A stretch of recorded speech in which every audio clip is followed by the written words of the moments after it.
Bienvenue à cette table ronde où on va échanger sur la localisation et la relocalisation de production électronique. On a la chance d'avoir les deux exemples ici avec nous. Hop, je vais peut-être descendre comme ça. Donc cette table ronde, faire le pari de la localisation et de la relocalisation. En petite introduction, la crise sanitaire aujourd'hui a mis en lumière les interdépendances entre les pays et les problèmes d'approvisionnement. Sur le plan de l'innovation technologique, la volonté de renforcer la localisation des activités offre des opportunités pour repenser son système de production, ses investissements, mais tout en essayant de garder des marges commerciales, j'allais dire dignes de ce nom, ou en tout cas raisonnables. Le chemin est un peu long, justement, pour les structures, alors si petites soient-elles, qui peuvent se lancer dans cette démarche. Le chemin est long et exigeant aussi. Le Made in France, aujourd'hui, c'est une question de valeur, mais c'est aussi un argument marketing.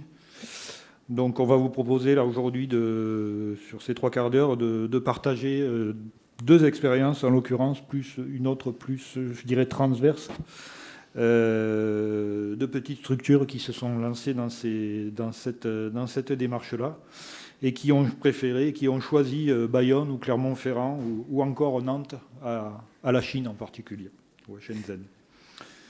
Par ailleurs, au total, France Relance a investi un peu plus de 800 millions d'euros dans 624 projets de relocalisation en un an. Le gouvernement a retenu 58 nouveaux lauréats de son appel à projets, pour relocaliser des productions, notamment dans les secteurs critiques pour 2 tiers des projets. Secteurs étant l'agroalimentaire, les applications industrielles de la 5G, l'électronique et les intrants essentiels d'une manière générale, c'est-à-dire les matières premières, la chimie, etc., et la santé. Dans ce contexte de sortie de crise sanitaire, l'heure est à l'indépendance industrielle, et en particulier dans les composants électroniques. Cette filière transversale est incontournable pour réussir à la fois révolution numérique et transition énergétique et environnementale. Un plan ambitieux est à l'étude au niveau européen, allant de la conception des puces jusqu'à leur production et leur intégration dans les systèmes.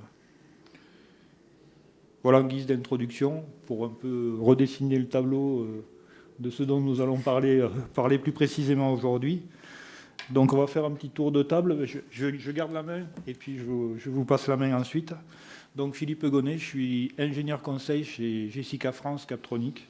Jessica France étant une association qui porte le programme Captronic, qui est un programme d'accompagnement aux entreprises dans la transformation numérique, à la fois de leurs produits et de leurs process, et grâce au système électronique connecté. On est une structure d'une vingtaine d'ingénieurs sur la France, répartis sur le territoire français. 3 axes d'accompagnement dans cette offre. L'axe produit, où là on intervient plutôt sur l'apport d'expertise électronique au service de l'innovation et de la valeur ajoutée des produits. L'axe process, là c'est plus l'idée de faire parler le process pour en récupérer les bonnes informations en vue de l'améliorer, le faire performer, le rendre plus efficient et permettre aussi de sortir des produits de meilleure qualité, bien sûr. Et le 3e axe, qui est un axe plus compétences, c'est-à-dire faire monter en compétences les structures, les équipes d'ingé, l'encadrement sur des thématiques métiers liées au projet d'innovation et sur ces technos-là. En suivant, Madame Bini, allez-y. Donc, bonjour, je suis Mariam Bini, je suis cofondatrice d'une société qui s'appelle Soledge, qui est spécialisée dans les produits audio. Je présente la société. Oui, en quelques minutes, oui, vous avez tout à fait. Okay. Oui. Donc en fait, on a commencé par des produits comme ça, fabriqués en France à 100%, sauf les composants bien sûr. Donc c'est des produits qui étaient destinés au marché de la hi-fi, donc aux particuliers comme vous, qui souhaitaient en fait avoir des produits connectés en hi-fi et des streamers où on pouvait streamer sa musique directement dessus. Donc je vous parle de ça. La société a été créée en 2010 Donc on n'avait pas encore tous ces objets connectés type Alexa et autres dans nos vies et dans nos maisons. On a fait le choix de tout faire en France parce que déjà on attaquait un marché de luxe, puisque c'était des produits qui étaient sur des prix qui allaient de 5 à 15 à 20 000 euros. Donc on ne pouvait pas se dire on va faire des produits à ce prix-là et vendre ça à l'étranger en ayant du chinois à l'intérieur. Donc on a fait le pari de faire des produits design avec des technologies françaises. Et en fait, ce qu'on a développé comme technologie qu'on a brevetée par la suite, c'était de dire, en 2010, on a des enceintes. Donc je vous parle du marché de la hi-fi. Donc des enceintes, il y a une enceinte droite, une enceinte gauche. Et au milieu, il y avait un lecteur CD ou un disque, un lecteur vinyle, avec un préamplificateur, un amplificateur, enfin, un préamplificateur et des amplificateurs, et tout ça relié par des câbles. On s'est dit, on enlève tous ces câbles, on enlève tous ces appareils, et ce qu'on fait, c'est faire un seul produit qu'on met au plus près de l'enceinte, et du coup, on peut streamer directement la musique sur ces enceintes via ces deux produits. Un produit à côté de chaque enceinte, en passant par le courant électrique de la maison. Donc on a breveté la technologie, puisque quand vous avez deux enceintes, il faut pouvoir restituer l'effet stéréo, parce que chaque enceinte joue ensuite de manière séparée. Donc ces produits ont été brevetés et vendus à travers le monde. On a dû arrêter en 2015 la vente de ces produits faute de financement, puisqu'en France, le hardware ne plaît pas aux financeurs. Donc on a arrêté et on est parti sur la vente de notre technologie et de nos cartes électroniques directement aux fabricants d'enceintes. Donc aujourd'hui, ce qu'on vend, c'est ces cartes-là aux fabricants d'enceintes au niveau mondial pour qu'ils fassent des enceintes connectées directement et qu'ils vendent eux-mêmes. Et tout ça, encore une fois, est fabriqué en France. En France. Merci. Tatiana ? Okay. Allez. Bonjour. Donc du coup, je m'appelle Tatiana, je suis responsable production chez Luni. Donc Luni, qu'est-ce que c'est ? C'est une petite fabrique à histoire donc pour les enfants. Elle a été créée en 2016. À l'époque, c'était impossible d'envisager une industrialisation en France, même si c'était l'objectif. Du coup, on est parti produire en Chine.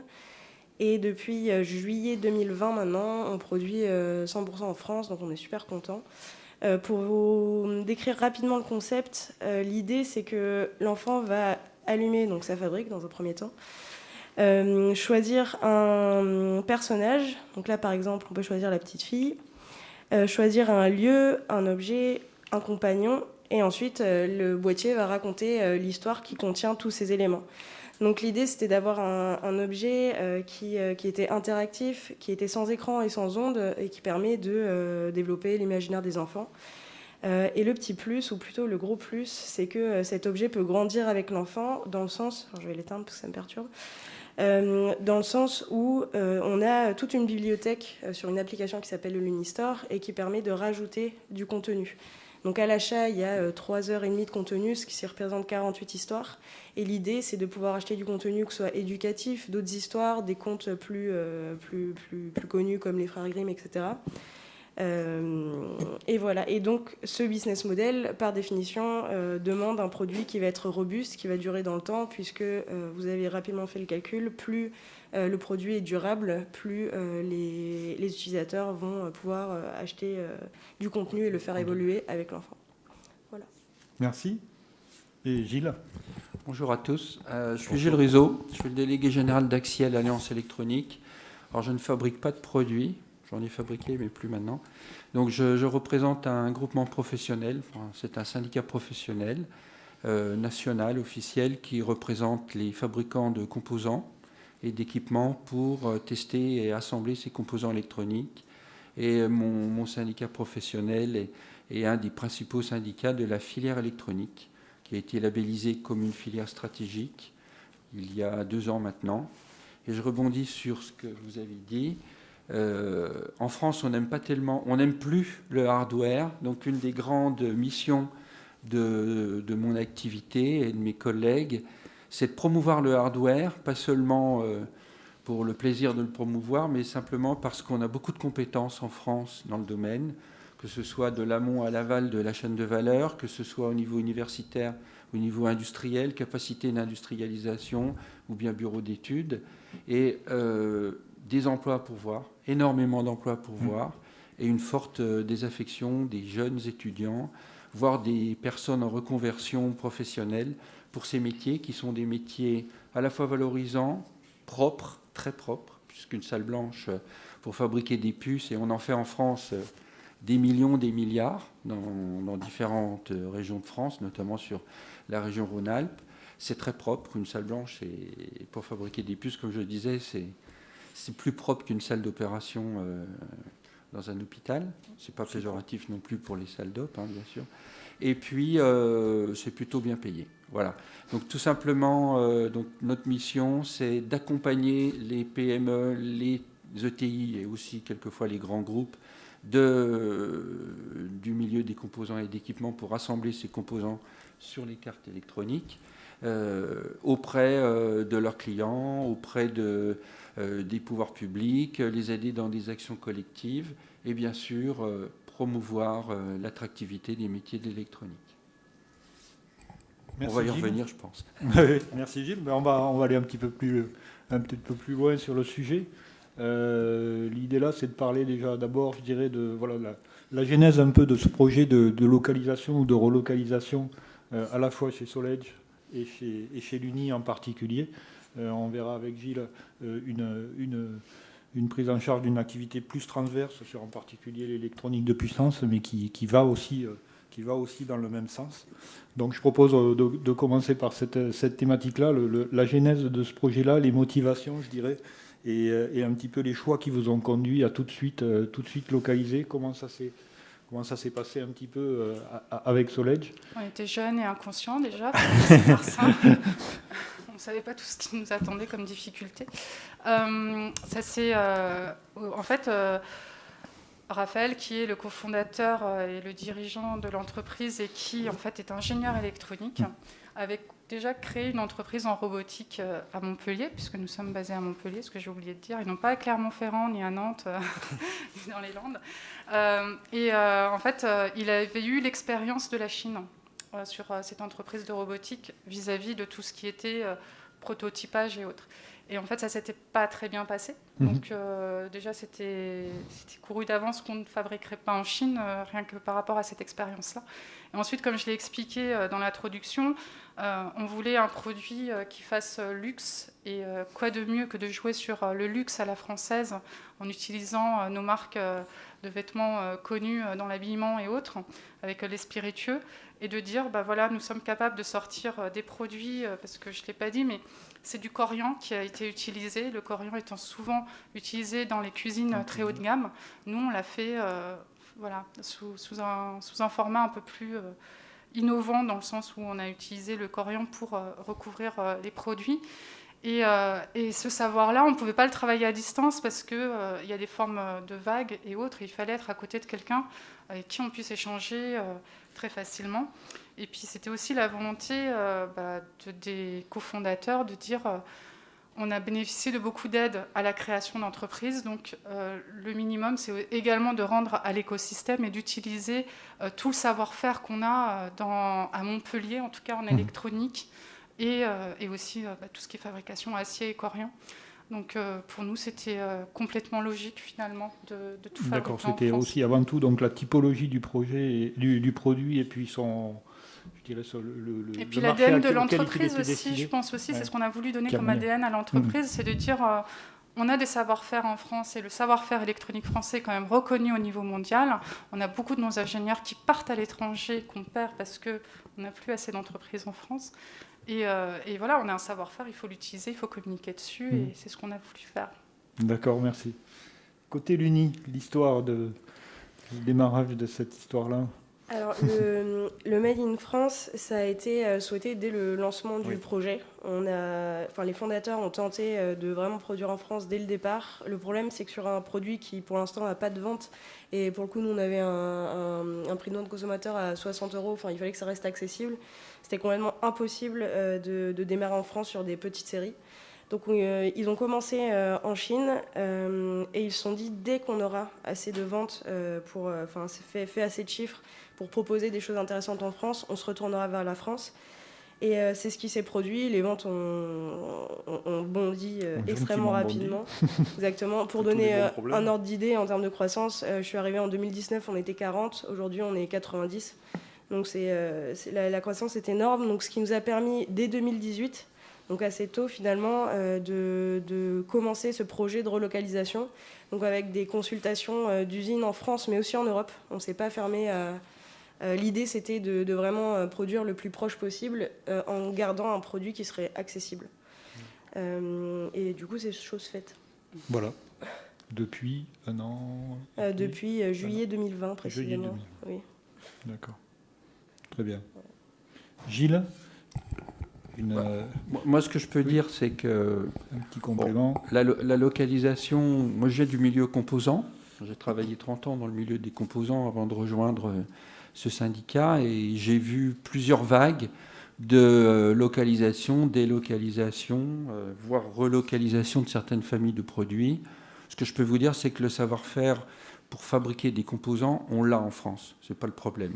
Ensuite, il y a le problème des volumes et le problème de ce qu'on appelle le mix grand volume, forte valeur ajoutée, petit volume, moyen volume, etc. Donc, ce qui peut conduire que pour certaines commodités en termes de composants, il y ait un certain nombre de délocalisations, voire de localisations qui se soient faites directement dans les pays à bas coût, particulièrement en Asie. Concernant la localisation, puisque moi je prêche plutôt pour une localisation, on est capable de faire bien et du premier coup, et en France, voire élargi dans un périmètre européen, dès l'instant où on appréhende dès le départ le bon design, la bonne conception, on appréhende le réseau, l'environnement, autour de la conception d'un produit, qui permettra de réaliser ce produit avec des sous-traitants, avec de la compétence, que ce soit au niveau de l'assemblage des cartes électroniques ou de l'enveloppe et je dirais de la partie mécanique, pour simplifier autour. On a ce qu'il faut, ou la plasturgie, c'est la même chose. On a eu peut-être trop tendance à suivre, certaines voies politiques ou de grands industriels qui nous ont poussés dans les années 2000 à délocaliser et devenir un pays qui, soi-disant, serait encore plus intelligent en ne faisant que du design, de la conception. On voit très bien que ça ne marche pas. Une conception, elle doit être proche ou le plus proche possible de sa fabrication et de son industrialisation. Et ce que je voulais un petit peu illustrer, je ne sais pas si j'en parle tout de suite, oui, c'est qu'aujourd'hui, dans le cadre des... Alors, on a les plans de relance, notre syndicat professionnel discute beaucoup avec les pouvoirs publics, on a un certain nombre d'opportunités de technologies émergentes, on en entend parler un petit peu partout, au niveau de la presse, des médias en général, on vous parle d'intelligence artificielle, de cybersécurité, etc. Mais aujourd'hui, je pense qu'il faut pour localiser, bien cibler ce qu'on est capable de faire et ce qu'on sera capable de fabriquer à des prix compétitifs dans un avenir proche. Une opportunité se présente, c'est tout ce qui est lié à l'environnement, aux technologies vertes, si je puis dire, particulièrement avec l'électricité. On parle beaucoup de mobilité électrique. On a aujourd'hui un programme qui fait partie des priorités stratégiques de l'État, c'est la mobilité électrique, donc la voiture électrique ou hybride électrique, avec une décision qui a été prise. Et là, c'est important de bien le savoir, c'est que la décision à la fois stratégique et des constructeurs automobiles basés en France et en Europe sera de fabriquer 100% de véhicules électriques sur le territoire européen à horizon 2030. Et progressivement de rééquilibrer ou voire de basculer le mix thermique électrique dès 2025-2027. Donc là, on a une énorme opportunité en électronique hardware, puisqu'on va y revenir. L'opportunité, c'est l'électronique de puissance, avec des composants adaptés, qui aujourd'hui sont des composants industriellement fabricables, testés et prouvés. Donc ces composants à carbure de silicium, nitrure de gallium, qui arrivent aussi à un stade plus avancé de maturité. On sait les fabriquer, on sait les caractériser, on sait les assembler. On a l'environnement propice au niveau client dans la chaîne de valeur pour aider à développer ces produits pour les véhicules électriques, mais pas seulement. Ça sera aussi les transports. Demain, ça sera l'avion électrique. Donc on a cette opportunité de faire bien du premier coup, de localiser et potentiellement d'être compétitif, parce qu'il n'y a pas de raison qu'on ne le soit pas. Ça passe par des efforts, ça passe aussi par une certaine acceptation de pouvoir payer peut-être un peu plus fort au départ certains éléments, certains composants, mais globalement, à la fin, on doit s'y retrouver, puisqu'on aura la proximité, comme vous l'avez dit, et puis on aura la compétence, et également tout ce qui touche au milieu universitaire, c'est le moyen peut-être de garder un peu plus de talent et d'éviter que ces talents qui nous quittent régulièrement, que l'on forme dans les meilleures écoles, et c'est reconnu mondialement, et qui, ne trouvant pas finalement satisfaction, nous quittent et partent à l'étranger. Oui. Donc voilà. Bravo. Très bien. Avant d'aller un petit peu plus loin sur ces exemples-là, sur le retour d'expérience, les points positifs, les points négatifs qui sont remontés à la fois, alors, je dirais, chez Soledge, chez l'Uni, dans ce projet-là. Et puis aussi, on va compacter, et puis aussi peut-être d'évoquer autour de ces projets les nouvelles manières de travailler et un petit peu peut-être quels ont été les impacts sur la structure et l'organisation d'entreprise sur le fait. Alors, pour Soledge, c'est un peu moins évident, puisque ça a été de la localisation. Peut-être une question plus qui sera plus vers Tatiana à l'Uni. Je voulais juste dire un mot. On a dans les outils pour aider à décider justement et un peu à voir et à faire le contour pour ce choix de faire ou de laisser faire et de relocaliser. On propose à nos adhérents de cartographier un niveau de maturité justement et un niveau de dépendance vis-à-vis de la conception et de la fabrication des produits. C'est des choses qu'on propose à nos adhérents en particulier, mais si vous aussi des sujets qui vous intéressent, on peut en discuter en off aussi. L'idée, c'est de réduire les risques dans ce lancement, d'être capable de se positionner par rapport à cette démarche-là et de se positionner et de voir comment au moins a priori se lancer dans cette aventure-là. Donc, oui, retour d'expérience côté Soledge, et puis finalement, quels ont été les points durs, et là je crois que vous avez quelques messages, alors liés peut-être plus à la situation actuelle. Oui. Qu'est-ce qui a été difficile, alors, et qu'est-ce qui est peut-être difficile encore, on va pas peut-être rester trop sur le passé. À la création de l'entreprise, non mais je vais faire bref, à la création de l'entreprise, ce qui a été très compliqué, c'était le financement, hein, tout simplement, parce que quand vous débutez et puis que vous avez zéro, et comme disait Tatiana, vous ne faites pas de chiffres, vous n'avez pas encore fait de vente, mais vous avez beaucoup de frais, parce que vous avez quand même des salariés à payer.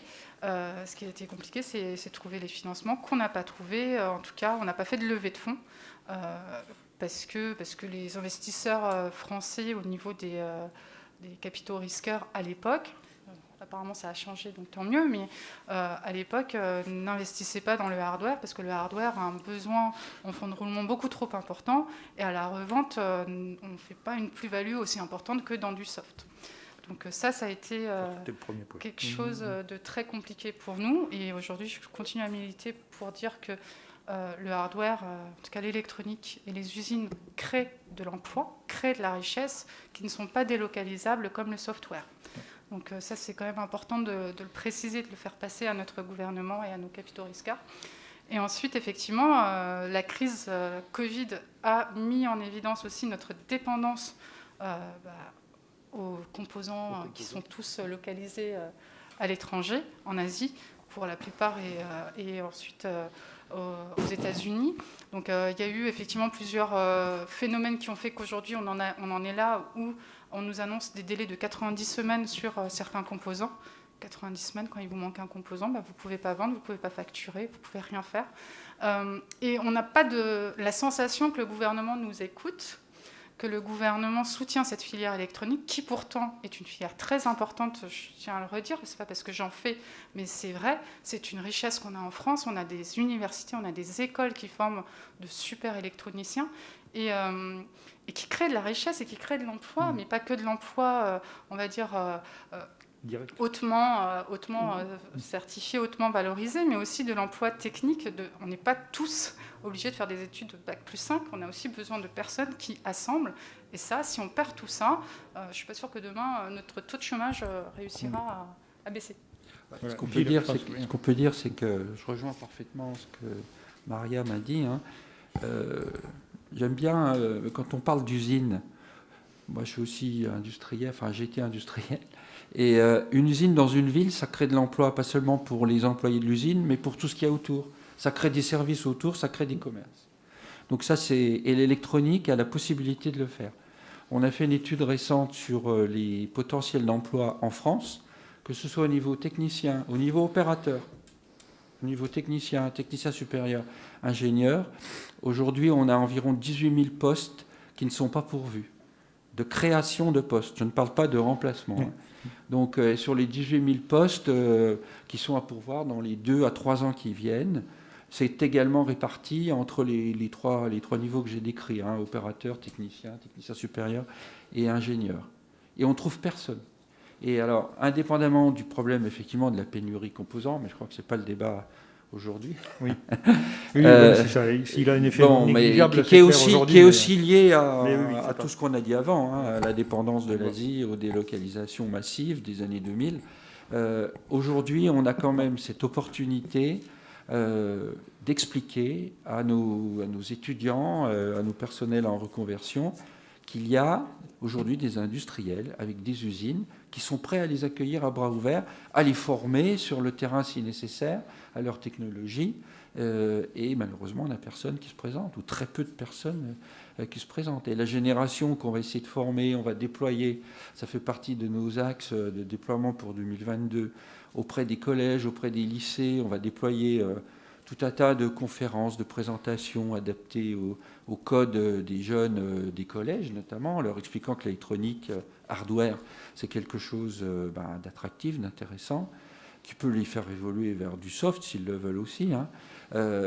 Mais je dirais que tout ça, c'est un projet à long terme qui fait qu'on n'aura pas de compétences vives, motivées, à rester sur le territoire, à travailler dans nos usines avant 5, 4, 5, 6, 7 ans. Le problème, il est là. Donc il y a un gap à combler. Et j'avoue que c'est un combat de tous les jours. Et ça passe, comme je le disais, par une volonté à la fois des acteurs de la chaîne de valeur, de l'amont à l'aval, et puis aussi les pouvoirs publics. Alors, juste un dernier mot. On fait partie d'une filière électronique. On a gagné une première étape, voilà 2 ans, puisque nous n'étions jamais reconnus comme étant une filière en tant que telle intégrée. On a gagné cette première étape qui était d'être reconnu comme une des 19, parmi les 19 filières stratégiques. Ça ne suffit pas, puisque derrière, il faut que cette reconnaissance se traduise en actes.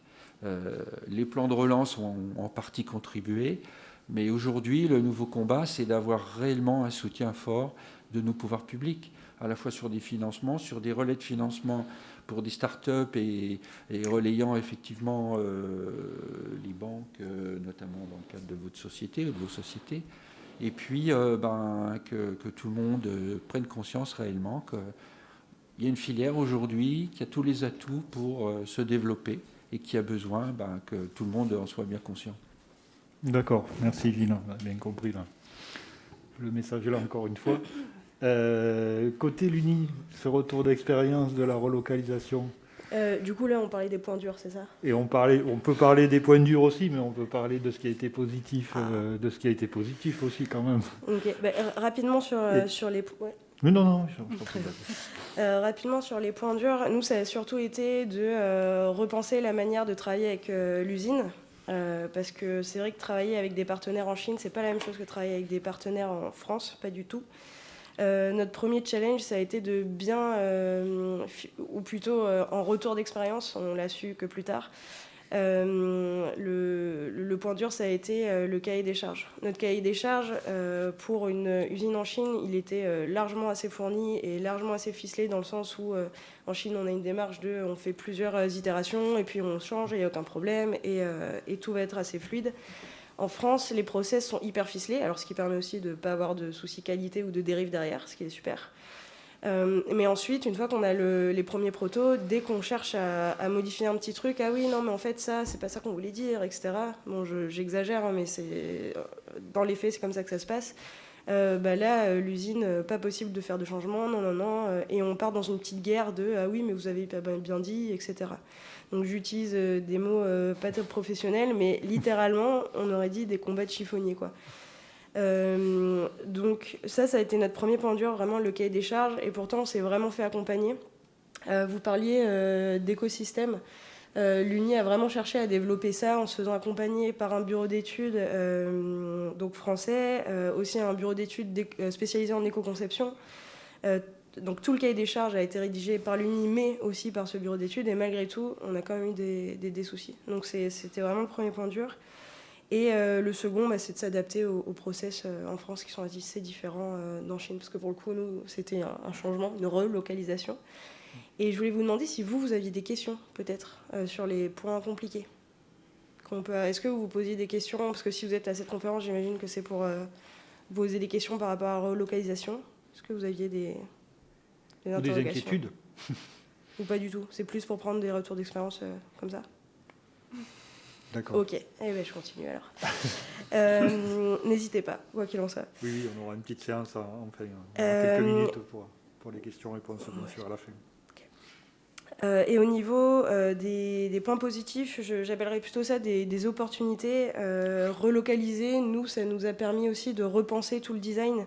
On a été obligé de repenser le design, hein, on ne va pas se mentir. C'était impossible de produire la Fabrique à Histoire en France comme on la faisait en Chine.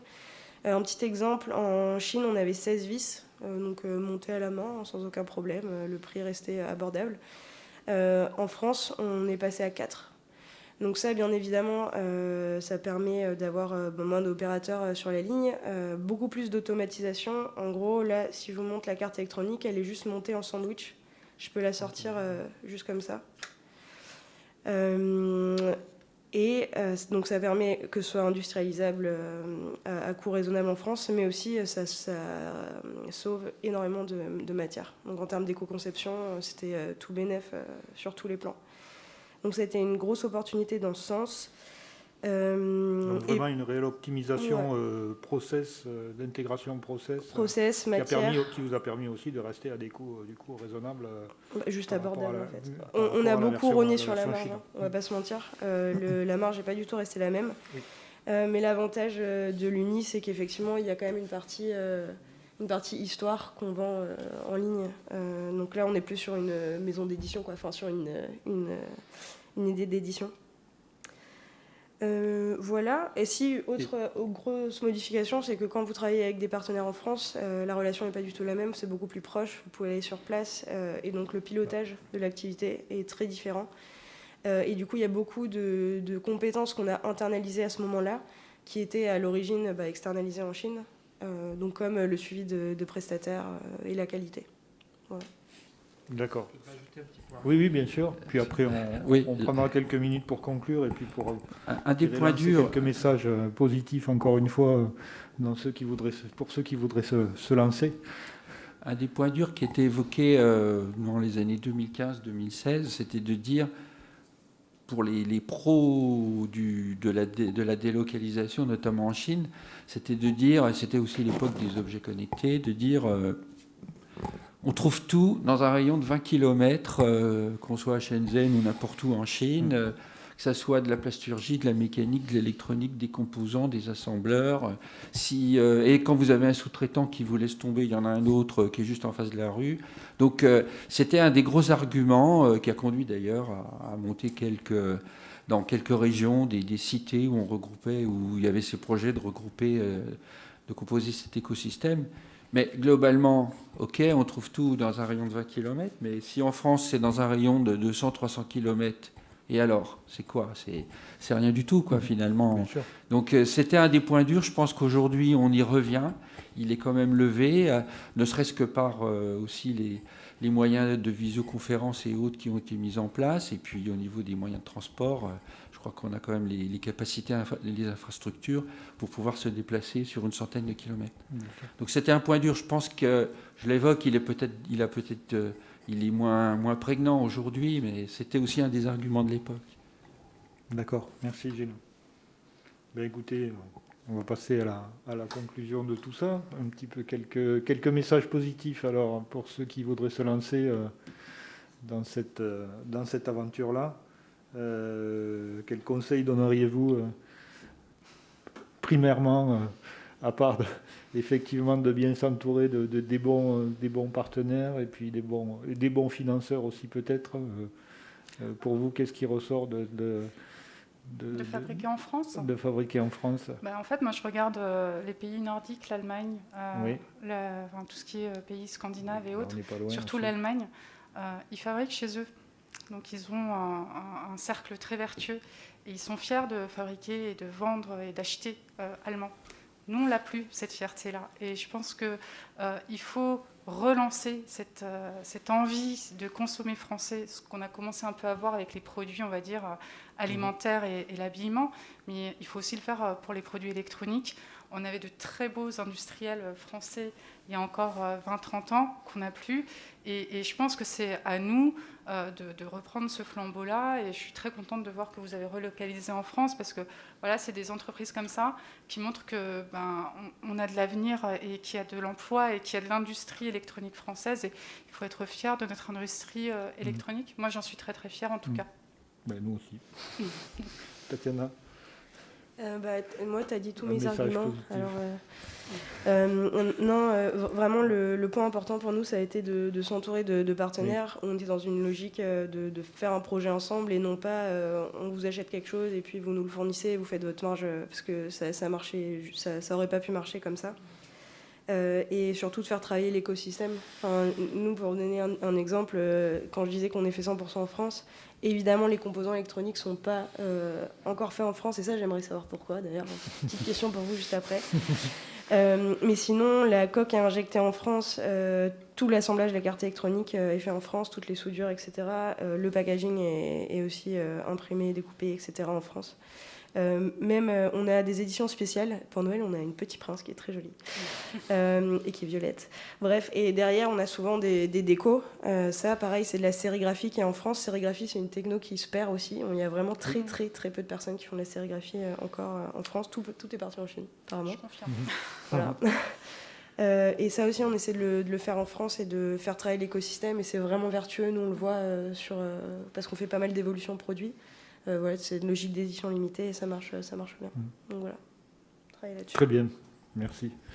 Gilles, et puis je moi j'ai deux éléments. Je réponds rapidement à votre question. Beaucoup de composants sont fabriqués en dehors de la France, mais il y en a encore beaucoup qui sont faits en France. Écoutez, quand vous avez un iPhone, oui, ils ne sont pas tous en France non plus. Oui. Non, mais on peut pas. Aujourd'hui, le marché de l'électronique tel qu'il est en France, sur les composants, que ce soit des composants, on va dire composants actifs pour parler des puces, des semi-conducteurs, c'est ce qui préoccupe un peu tout le monde en ce moment, c'est 0,5% du marché mondial. Bon, c'est juste pour vous donner une idée. Et on aimerait bien que le cercle redevienne vertueux, pas virtuel. Et qu'il y ait plus de demandes et auquel cas les industriels pourraient réinvestir dans des lignes de production.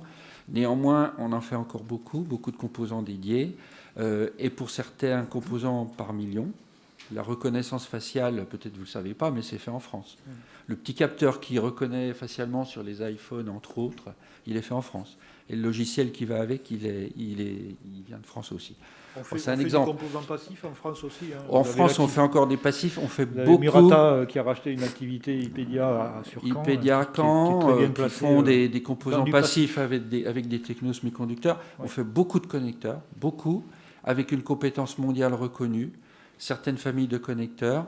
On ne fait pas les connecteurs très grand volume par milliards qui sont faits en Malaisie, aux Philippines, même plus en Chine. Vous retrouvez ici, là, avec les Flex et autres. Mais on fait beaucoup de connecteurs d'entrée-sortie, de très haute performance pour les télécoms, la 5G en particulier, les centraux téléphoniques. On fait du circuit imprimé. Le problème du circuit imprimé, c'est qu'on fait du très haut de gamme pour des applications de spatial, de défense, aéronautique. Oui. Les radars du Rafale, c'est fait en France, hein, le circuit imprimé, avec plusieurs dizaines de couches dans un circuit imprimé. Donc on a, et c'est le deuxième point que je voulais dire, c'est que je suis content qu'il y ait de jeunes générations comme vous qui portez la bonne parole, et j'espère que vous allez être nombreux et faire des petites, beaucoup pour porter cette bonne parole. Parce que moi, je fais partie d'une génération qui a peut-être été trop laxiste au moment de ces grandes vagues de délocalisation dans les années 2000. Donc moi, j'assume pour moi, mais je pense qu'on est nombreux dans ce cas-là, où c'était aussi la course systématique au volume, à prendre des parts de marché. Et nos entreprises françaises ou filiales françaises de groupes internationaux ont pris des parts de marché, mais c'était au détriment effectivement de cette désindustrialisation du pays.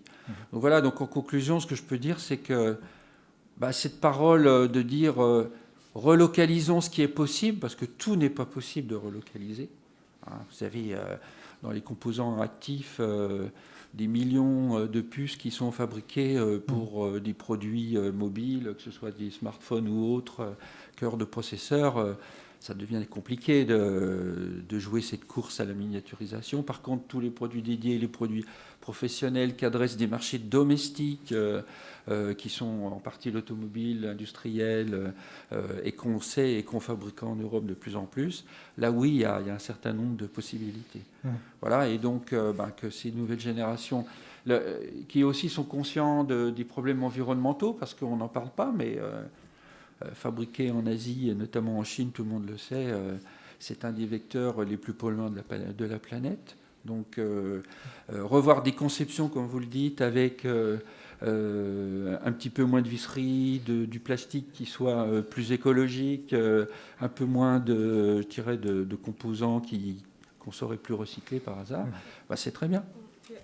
Après, c'est vrai que vous dites, on n'a pas trop parlé de développement durable ou d'empreinte écologique. Oui. Mais c'est vrai que la relocalisation, ça a été aussi une occasion pour nous de repenser. Par exemple, on a changé quand même l'aspect du produit. Alors, de très loin, ça ne se verrait pas. Mais on avait en Chine un soft touch qu'on a enlevé. Et ça a été une vraie transition à opérer entre les deux versions. Faire de la relation client, expliquer au client pourquoi est-ce que le produit il était plus aussi doux, etc. Mais qu'en fait, c'était beaucoup mieux. Et pareil pour le packaging, en carton recyclé, en soi, quand on envoie en web, on essaie de ne pas mettre ce fourreau, d'avoir juste ce carton pour pas avoir de suremballage. Mais des fois, le client reçoit ça avec juste le produit dedans, il n'est pas content. Bon, c'est un parti pris. Et je pense que la relocalisation, c'est aussi un parti à prendre. Voilà. D'accord. Et moi, j'aimerais juste rajouter un petit dernier mot, c'est par rapport à l'écosystème dont parlait Tatiana. Oui, l'écosystème, qu'il faut aussi apprendre aujourd'hui, avec peut-être notre nouvelle génération ou les nouvelles générations qui arrivent, à être soudés. Et en fait, se dire qu'on en parlait avant la conférence, les concurrents, c'est pas entre nous, hein, les Français. C'est à l'extérieur, c'est les Chinois, c'est les Américains, c'est les Allemands. Et il faudrait peut-être aujourd'hui apprendre à travailler tous ensemble et à voir où sont nos forces et nos faiblesses pour pouvoir être complémentaires et aller justement attaquer les marchés mondiaux de cette manière-là. Voilà, c'est tout ce que je voulais rajouter. Un dernier conseil, n'hésitez pas justement à vous faire conseiller et justement aller vers des structures comme l'Axiel en particulier, ou comme la nôtre, mais on n'est pas les seuls à faire ça. Voilà, justement pour appréhender, pour avoir des pistes, pour justement vous construire cet écosystème local. On a mené tous plus ou moins des études justement sur les compétences disponibles dans telle et telle région. Donc n'hésitez pas voilà, à vous faire conseiller et à revenir des institutions un petit peu plus globales qui pourront vous donner plein de contacts là-dessus et vous permettront d'avancer en groupe pour réussir des beaux produits. On n'a pas fait de questions du coup. Si, il va y avoir des questions, voilà. Oui, merci. Merci de votre attention et n'hésitez pas, vous pouvez vous approcher. Il y a une question de la dame. Oui, je vois. Oui, obligé. obligé. Bonjour. Bonjour. Donc je suis Fleur Nourri, je travaille pour WeNetwork. Donc nous aussi, on travaille beaucoup pour l'écosystème de la filière électronique. Et ma question, c'était justement, est-ce que le fait d'avoir localisé en France ou relocalisé en France, ça a été aussi, ça vous a permis peut-être de travailler sur la durée de vie de vos produits, le fait de pouvoir mieux peut-être les réparer ou les recycler, est-ce que ça c'est quelque chose qui est rentré en compte ou est-ce que aujourd'hui c'est encore quelque chose qui est compliqué dans la filière électronique? Est-ce que tu veux y répondre? Oui, avec plaisir. Alors paradoxalement, le fait de d'éco-concevoir le produit on l'a robustifié, donc en fait il tombe moins en panne, mais les pannes elles sont moins réparables que sur la première version. Par contre, plot twist, on fait notre SAV à Toulouse dans une ESAT, donc qui récupère les produits et qui les répare. Et l'idée, c'est de les faire monter en compétence. Enfin, l'idée, c'est de faire de nouvelles procédures pour travailler justement cette réparabilité. Mais on essaie de travailler en amont sur la robustesse du produit en priorité. Ouais. Parce que, en fait, tout simplement, avoir quelque chose d'automatisé, ça empêche d'avoir trop de choses qu'on plug à la main et donc qu'on déplugue à la main. Ouais. Voilà. Non, mais pour info, c'est tout à fait cohérent avec la conférence précédente sur l'électronique plus durable. Et effectivement, c'est des choses qui ont été dites aussi. Puis là, le retour d'expérience. Moi, je voudrais juste rajouter qu'aujourd'hui, récupérer les composants pour les recycler, c'est impossible. Ouais. Donc, et ça coûte trop cher pour être rentable. Ouais. Donc c'est aussi pour ça que personne ne s'est lancé dans ce secteur-là. Mais effectivement, ça serait... Aujourd'hui, nos produits ont 11 ans et on n'a pas encore eu de retour. En tout cas, dessus. Faudrait peut-être l'envoyer. Nous, dans les aides, c'est un de leurs cœurs de métier, c'est de démonter les composants électroniques à la main. C'est peut-être intéressant. Mais ils en font quoi après, du coup Alors, certains, c'est possible. Ouais, je pense que c'est pas D'autres composants, typiquement, là, je vois des capas chimiques, ça paraît un peu délicat. Il y a plusieurs organismes, et c'est aussi un autre élément. On parlait tout à l'heure d'opérateurs. Tout simplement des personnes qui ont un niveau bac et pour lesquelles il y a beaucoup de possibilités, notamment pour des petites séries ou pour des cas spécifiques. Aujourd'hui, moyennant des cartes qui ne soient quand même pas trop compliquées, on peut envisager la réparabilité. Ça, c'est un des éléments. Il y a des organismes formateurs également à ce niveau-là, spécialisés, qui peuvent former à la réparabilité. Et on a de plus en plus d'éco-organismes qui recyclent des produits électroniques. Et c'est une tendance qui se développe et qui permet d'utiliser, avec un encadrement compétent d'ingénieurs électroniques pour la plupart et qui ont plusieurs années d'expérience, ça permet également de faire travailler des travailleurs handicapés, des personnes qui ont plus de difficultés à aborder le marché du travail. Il faut l'avoir en tête aussi. On a cette capacité et c'est une tendance qui se développe. Et j'ajoute que l'enjeu, il se fait peut-être aussi au niveau du business model, parce que nous, on a tout intérêt à ce que la fabrique soit hyper réparable. Et il faut peut-être le penser en amont lorsqu'on crée des produits, presque se rendre dépendant de la réparabilité du produit. Bonne remarque, ça. Autre question, allez-y, n'hésitez pas. On est fini. Bah, si on ne nous vire pas. Voilà, oui, bonjour. Allez-y, posez votre question. Non. Oui, en fait, là, vous savez, je viens d'écouter beaucoup de bonnes raisons de la relocalisation et la création d'écosystèmes un peu locaux et tout ça. Par contre, je pense que la délocalisation, ça n'a pas eu que des désavantages. Il y a eu des avantages. Et moi, je trouve la création des écosystèmes et tout ça très, très intéressant et aussi penser à l'écologie, etc. Mais je pense que l'effet d'avoir délocalisé, ça a permis de développer d'autres régions, d'autres pays se développent. Et du coup, je pense qu'il y a quand même un risque dans cette philosophie-là de relocalisation. De devenir hyper nationaliste, de chacun pour soi. Et je ne sais pas s'il ne faudrait pas essayer d'avoir une réflexion un peu plus large de pourquoi pas. Ok, c'est très bien de penser à soi-même et à son pays, etc. L'idée, c'est pas de basculer du tout au rien. Non, tout au contraire, voilà, c'est d'inverser la tendance. Effectivement, vous avez raison de le dire. D'une part, on part de très loin parce qu'on a beaucoup délocalisé, donc là on se fait bien mal. Maintenant, l'idée c'est d'inverser, là on est bien d'accord, le discours c'est d'inverser la tendance, de montrer que c'est faisable économiquement. Alors ok, c'est pas simple, mais voilà, on voit bien des exemples où c'est faisable, et puis après on essaye de donner quelques clés pour aller dans ce sens-là, mais c'est pas d'inverser complètement du tout au tout. Ceci dit, si on n'a peut-être pas une certaine volumétrie, notamment sur l'aspect fabrication de composants en local, de composants électroniques, pour le coup, il faut qu'on inverse cette tendance-là quand même et avoir une volumétrie suffisante pour attirer, je dirais, la fabrication de composants électroniques en eux-mêmes et de rapatrier aussi un petit peu d'activité dans ce domaine-là. Je peux répondre aussi à oui. monsieur. Vous savez, quand vous êtes chef d'entreprise, je parle de délocaliser, vous allez chercher les coûts, mais quand vous êtes relocalisé ou vous localisez dès le départ, il y a aussi une volonté, non pas de nationalisme ou de protection, c'est pas du protectionnisme, c'est juste qu'il y a un savoir-faire en France.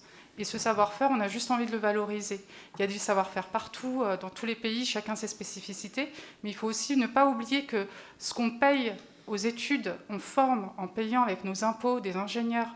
Donc c'est quand même dommage que ces impôts-là, tout ce qu'on a formé pendant une vingtaine d'années des étudiants partent à l'étranger, alors qu'on peut créer ces emplois, on peut créer de la richesse pour que finalement ça soit un cercle vertueux en France. Après, ça n'empêche pas que beaucoup de choses peuvent être revenues ou reparties à l'étranger, mais il faut aussi se dire que si on ne crée pas aujourd'hui de la richesse en France, demain, on fait quoi ? On devient tous en fait des ingénieurs en informatique et on s'arrête à ça. Enfin, je pense que ce n'est pas une solution. Là, c'est de dire aussi qu'on recrée des emplois qui sont techniques et qui n'ont pas besoin de faire des études à Bac+5, mais qui sont des opérateurs, comme vous le disiez, et qui ont aussi besoin de trouver un emploi, donc de se réintégrer dans la société aussi. C'est tout. C'est pas du nationalisme du tout. C'est au contraire, je dirais même du patriotisme. Oui. Voilà. Eh bien, merci beaucoup sur ces bons mots. Merci bien. Merci à tous les trois pour cette intervention et cette démonstration d'exemple. Si vous avez encore une fois des questions pour nos auditeurs, vous pouvez vous rapprocher si vous avez. Oui, on va se faire virer. Et puis voilà, vous avez encore une fois 2-3 produits à regarder si vous le souhaitez. C'est toujours intéressant de voir concrètement de quoi on parle. Merci. Merci beaucoup. Merci. Merci.